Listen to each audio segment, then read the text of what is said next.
Slater and Gordon. Morning to you. It's good to see you this morning. Look, what's the national picture then when it comes to car accidents? Is it are there particular hotspots? Morning, Stephen. Morning, Anne. There are, and we commissioned the research into what was happening on British roads leading up to before the pandemic, because since the pandemic, there has been quite a shift and change in driver behaviour, how we drive on the roads, how many vehicles are on the roads at the differing times during the day. We really wanted to understand sort of how those changes will affect the number of accidents and driver behaviour through 2022 and beyond. And what the research did show was quite a number of hotspots. So certainly London, in terms of the number of accidents leading to injury, was number one, followed closely by the West Midlands. But in terms of the actual seriousness of injuries, as you say, Scotland did come out on top, and that's probably down to a number of key factors.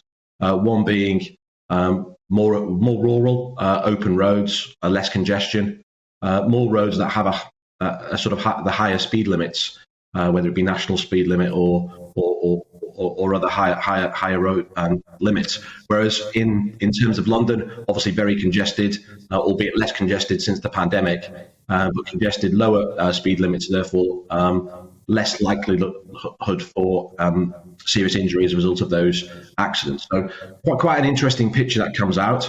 Also, what we did find quite interesting in London was 1 in 5 accidents actually includes a bicycle, which we thought was quite interesting. Understandably, given that more people are now turning to bicycles or motorcycles rather than vehicles in order to get to work.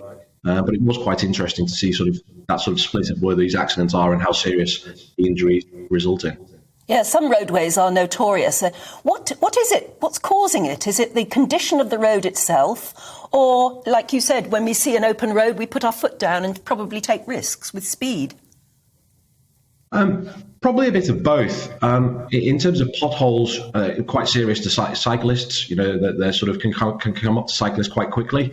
And as we know, a lot of roads do contain a large number of potholes, especially at this time of the year as we come out of the winter.